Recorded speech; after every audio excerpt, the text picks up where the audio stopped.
What's up, hipsters? This is Meg back with more Gen Z notes for the Country Hipster podcast. Quick business note. So, not a slight idea when this video is going to be posted, but today, August 4th, at Naked Brewing Company, we are hosting a Brews and Vinyl pop-up record shop with the Ottsville Record Garage. So basically how this works. Paul from the Country Hipster podcast runs the Ottsville Record Garage. Fantastic website, ottsvillerecordgarage.com.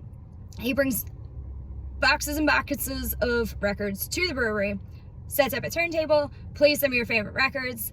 You guys get to browse through the boxes, find things you like, take them home with you for whatever their listed price is. This happens at a handful of breweries and wineries in the general Bucks County area, so keep an eye out on social media for the next pop-up Brews and Vinyl or Wine and Vinyl near you. Business point number 2. Today's band t-shirt is Seeking Out September. They are a post-hardcore band from the greater Philadelphia area.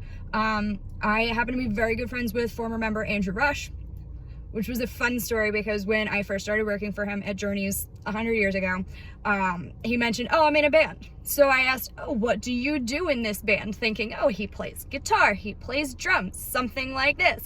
And he says, I do the screaming. And I went, excuse me, what? The screaming. Interesting.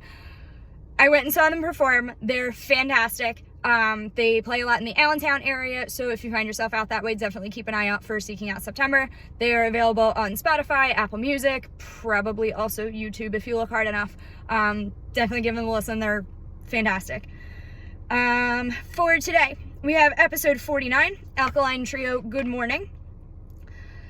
I actually had some Alkaline Trio pop up in my recommended shuffle based on the fact that I like Boys Like Girls and Blink-182, but it wasn't from this album.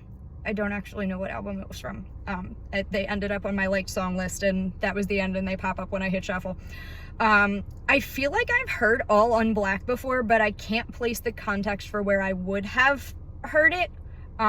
Probably from some outing with some of these friends I have from Journeys.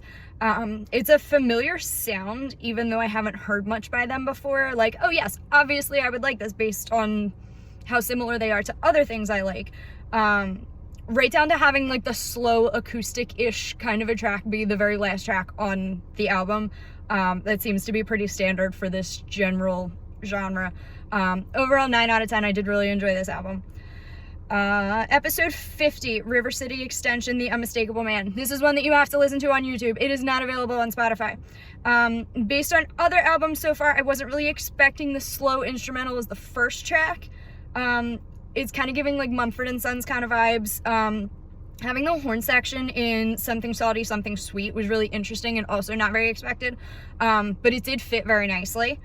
Our New Intelligence seems to have like a little bit of a connection to American Authors, sort of a style. With how the rest of the album is, I'm almost positive that Zach Bryan and Noah Kahan probably listened to River City Extension when they were developing their own style, especially based on If I Still Own a Bible. I also had the coincidence of Today I Feel Like I'm Evolving come up while I was sitting down grading final exams in June for the evolution elective class that I taught. So that was kind of cool, just weird timing. While the songs are good and it's an overall enjoyable album, they are really, really long. Not necessarily a bad thing, but just something I observed. 7 out of 10 overall. Not bad, not my favorite. Episode 51 was the St. Patrick's Day episode, where the guys discussed any and all Irish music. My recommendation, definitely check out some of the local Irish bands, including Paul's band Birmingham 6, my band the Natterjacks, the Shanties, John Byrne Band, Bogside Rogues, ton of great bands in the area. Come out and hang out. Episode 52 was my random record episode, the Goo Goo Dolls' Dizzy Up the Girl. I'm not getting into all of my notes. 9.5 out of 5. Yeah, words. 9.5 out of 10. Go check out episode 52. It was a lot of fun. Lastly for today, episode 53, Neutral Milk Hotel in an Airplane Over the Sea. Okay, so just a thought. If you're going to include an 8-minute long song later in the album, Why do we have King of Carrot Flowers in part 1 and then part 2/3? First of all, 2/3. Why? Is this 2 separate songs? Why is it not 2 separate tracks to be part 2 and 3? I'm not understanding. If there's an answer to this, I'd love to hear what it is. They also do that seamless transition thing between those 2 tracks. So like, why are we listing it in multiple parts? Just a weird thing that I noticed. I definitely agree that it is a weird style that works for this particular band. It's probably not something I would put on of my own accord, but I'm not going to complain if somebody else puts it on either. Overall, 7 out of 10. Not my favorite, but also not bad. That's it for today. Stay tuned for more updates.